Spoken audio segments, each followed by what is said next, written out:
Basil na probinsya tayo.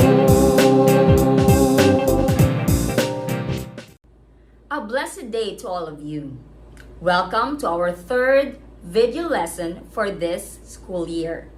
I hope that by this time, you already know my name. I am Cristina M. Bautista, your English teacher from Manabo National High School. Let us take a moment to talk to God first. Dear God, we thank you for another opportunity that you have given us to learn. Please guide us and our teachers as we study. May you also keep everyone safe and healthy. All this we ask in your most holy name. Amen. Kindly look to your right and look to your left. Is anybody absent today?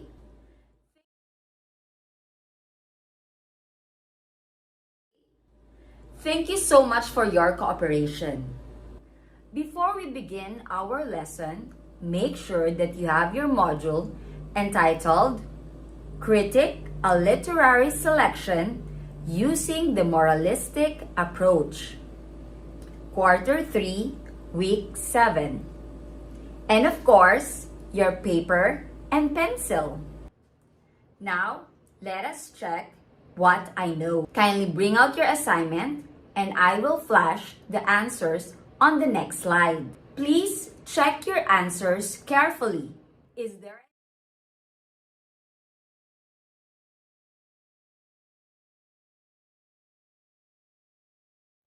anybody who got a perfect score? Well, that is okay. It only means that we really need to digest this topic. Shall we? Now I have 3 words on my right and 3 definitions on my left. Which among the 3 definitions refer to moral, philosophical, and values? That was amazing. Now that we have unlocked some difficult words, let us define moral approach to literary criticism. Kindly read what's in on page 6. Remember, a moral or philosophical approach usually describes or evaluates a work in terms of the ideas and values it contains. This often means examining a work's ideas and values, both those expressed directly by the narrator or character and those implied by the overall design and context in relation to a particular ethical, philosophical, or religious system. Now, let us enumerate the advantages and disadvantages of moral approach. I am going to need your help.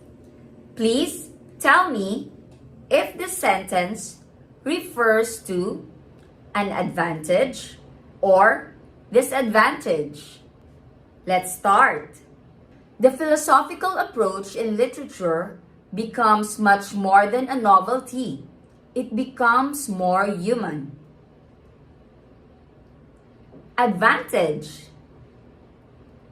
The interpretations are based upon judging the character of an author, usually without any past friendships with the author.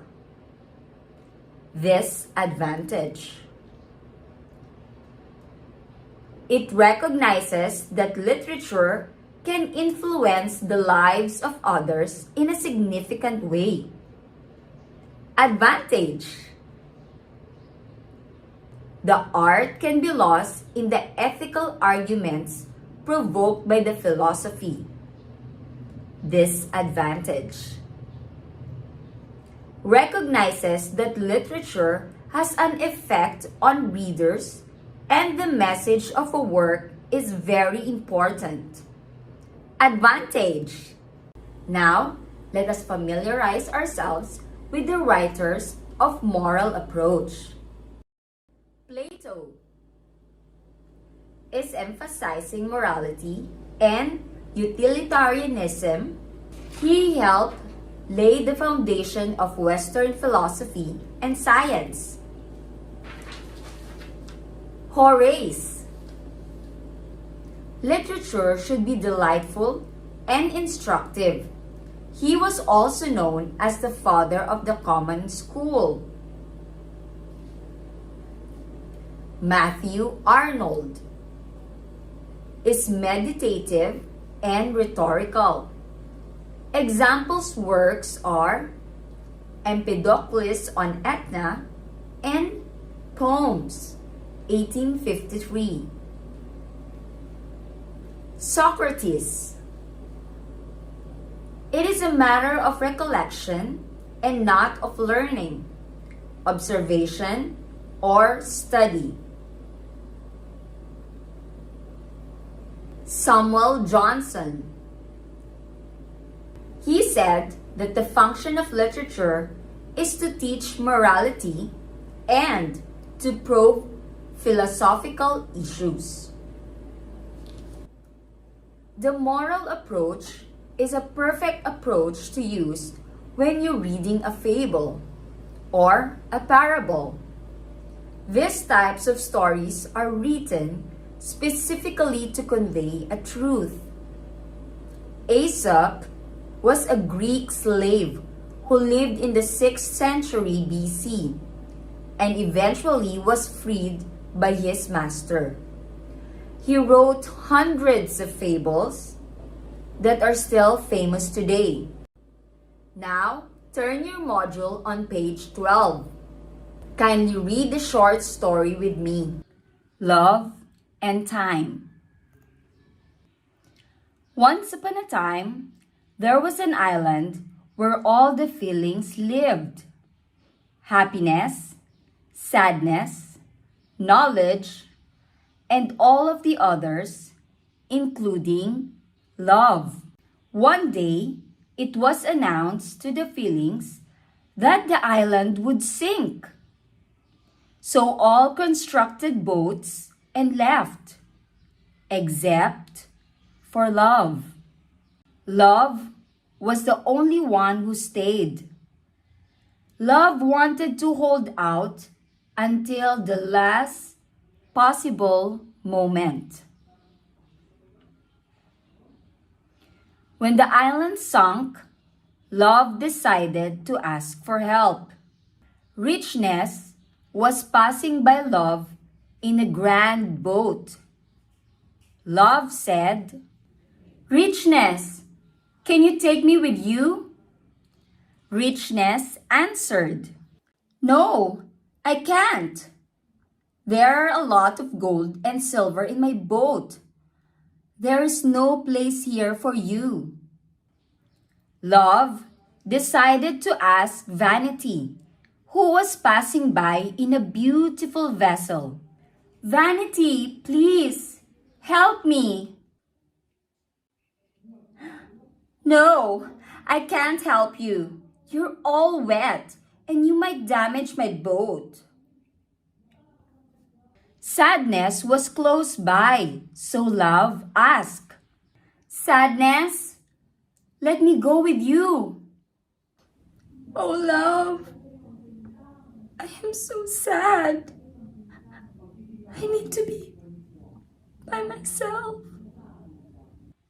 Happiness passed by Love too, but she was so happy that she did not even hear when Love called. Suddenly, there was a voice. "Come, Love, I will take you." It was an elder. So blessed and overjoyed, Love even forgot to ask the elder where they were going. When they arrived at the dry land, the elder went her own way. Realizing how much was owed to the elder, love asked knowledge. Another elder, who helped me? Knowledge answered, it was time. Time? Asked love, but why did time help me? Knowledge smiled with deep wisdom and answered, because only time is capable of understanding how valuable love is.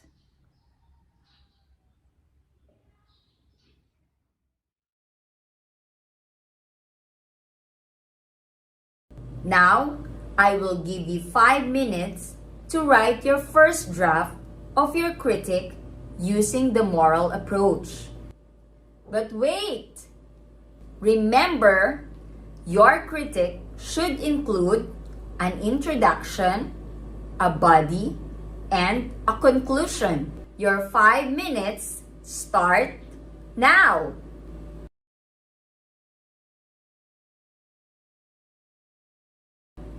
Ballpens up, everyone! Don't worry, if you're not yet finished, you may continue your work after this video. Now, I have a very important question to ask you. Does morality play an important role in your life? You may answer this using your creativity. You may write a poem, or make a poster, or make a slogan. Thank you so much for learning with me. I pray that you will always be truthful in answering your task. Keep safe, everyone, and please always follow our health protocols. If you are going out of your house, don't forget to wear your face mask.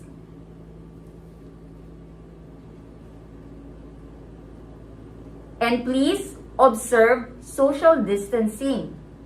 Lastly, apply alcohol or hand sanitizer as frequently as possible.